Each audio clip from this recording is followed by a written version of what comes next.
tidak boleh lagi ada hukum hanya tajam ke bawah tapi tumpul ke atas. Tidak boleh lagi ada kasus nenek Minah yang mencuri kakao kemudian diproses hukum karena hanya untuk mewujudkan kepastian hukum. Tidak boleh lagi ada seorang ibu yang melaporkan anaknya kemudian ibu tersebut diproses, ataupun tentunya kasus-kasus lain yang mengusik rasa keadilan masyarakat. Betul, penegakan hukum harus dilakukan secara tegas, namun humanis. Saya senang Pak, tim Bapak ini ada poluan berjilbab 2. Ini tanda-tanda Bapak cerdas ya. Ini kami sudah terpesona dan juga mengapresiasi kepada Bapak Presiden yang telah menunjuk Komjen Sigit sebagai calon tunggal Kapolri. Ini Komjen yang termuda yang dipilih, ini luar biasa, dan Polri solid. Alhamdulillah, Pak Sigit ini polisi yang cerdas dan juga bertangan dingin. Dengan beliau ini semua beres.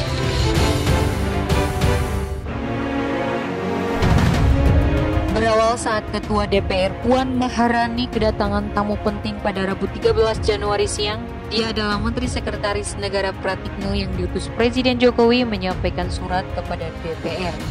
Setelah keduanya bertemu, Puan menggelar jumpa pers di gedung DPR MPR. Dalam keterangannya, Puan mengaku telah menerima surat dari Presiden Joko Widodo. Dalam suratnya itu, Presiden Jokowi mengajukan nama Komisaris Jenderal Listio Sigit Prabowo sebagai calon Kepala Polri. Teka-teki siapa calon Kapolri pilihan Presiden Jokowi yang sempat menjadi perbincangan terungkap. DPR melakukan uji fit and proper test kepada Listio yang dilakukan oleh Komisi 3. Listio yang saat ini menjabat sebagai Kepala Bareskrim Mabes Polri menjadi calon tunggal Kapolri yang diajukan Presiden Jokowi. Lalu, siapakah Listio? Kenapa Presiden Jokowi menyerahkan kepercayaan begitu besar kepadanya?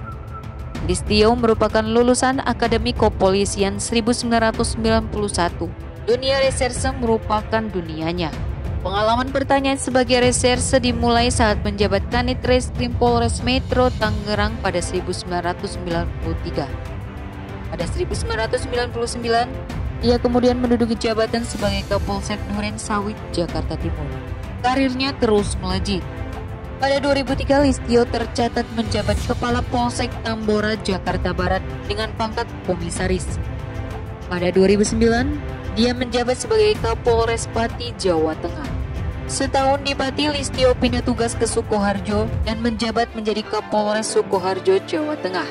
Kedekatannya dengan Presiden Jokowi terjadi pada 2011, ketika Presiden Jokowi menjabat sebagai Wali Kota Surakarta.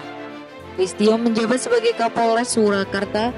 Berselang tahun, Listio pindah tugas ke Jakarta untuk menjabat sebagai Kasubdit 2 di Ditpidum Bareskrim Polri.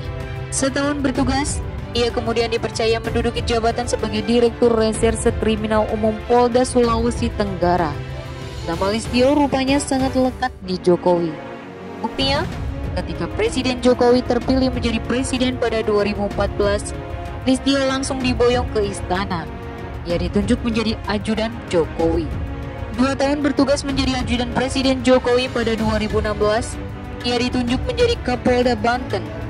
Pada 2018, lulusan S2 Universitas Indonesia ini mendapat promosi menjadi Kadif Propam. Setahun berlalu, Listio dipercaya menjadi Kabareskrim menggantikan Idam Aziz yang dilantik menjadi Kapolri.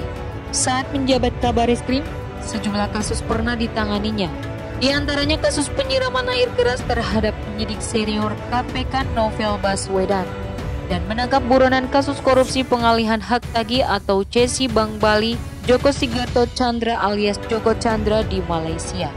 Mengetahui namanya diajukan Presiden Jokowi untuk menggantikan Idam yang bakal memasuki pensiun, Listio berujar singkat, mohon doanya agar fit and proper test bisa berjalan baik.